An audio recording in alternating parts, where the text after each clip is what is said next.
Bonjour mesdames et bienvenue aux méditations quotidiennes au féminin. Aujourd'hui, un toucher merveilleux, deuxième partie. Si je puis seulement toucher son vêtement, je serai guérie. Matthieu 9, 21. La maladie fait malheureusement partie de la vie. La façon dont nous réagissons quand elle nous frappe est d'extrême importance. Certaines personnes s'éloignent de Dieu parce qu'elles l'accusent de leur malheur. D'autres adoptent l'attitude de la femme. Elle avance contre vent et marée jusqu'à ce qu'elle puisse toucher le vêtement de Jésus. Il n'est pas toujours facile d'approcher Jésus. Auparavant, nous avons quelques obstacles à surmonter, comme il arriva à la femme malade. Ce fut d'abord la foule qui la séparait du Maître. Peut-être que c'est ton cas.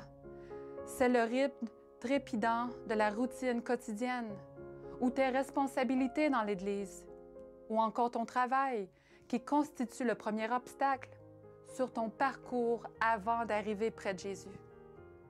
Ensuite, la faiblesse, le dédain de la société, la marginalité peuvent t'empêcher de sortir au grand jour et de mener une vie spirituelle épanouie. Es-tu déjà passé par là? Ou bien, des limitations physiques éveillent les critiques des gens qui t'entourent. Et ces gens ne manquent sans doute pas dans ton entourage et ils sont d'avis que tu es peut-être un fardeau pour ton mari et tes enfants. Il faut donc que tu surmontes ce difficile obstacle en te saisissant de la foi. Aucune pensée, aucune critique n'empêchèrent la femme malade d'arriver jusqu'à Jésus.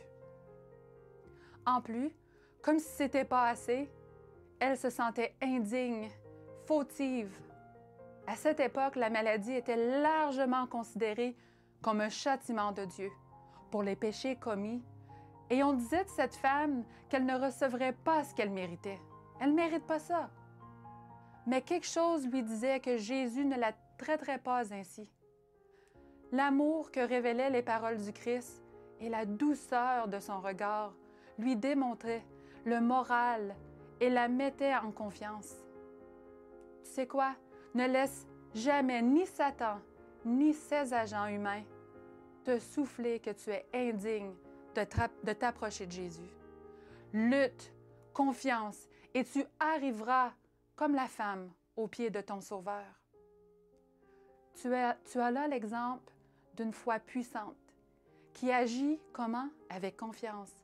Aucun obstacle ne l'empêchèrent d'arriver auprès de son Sauveur, de son médecin. Pour elle, la solution était Jésus. Pour toi, la solution est aussi d'aller à Jésus. Tu ne recevras pas seulement de lui la guérison physique et les forces nécessaires pour porter ta croix, mais aussi la garantie d'une vie abondante et un monde sans souffrance. Seigneur, face à la vallée de l'ombre et de la mort, fortifie ma louange. Bonne journée dans le Seigneur et à demain.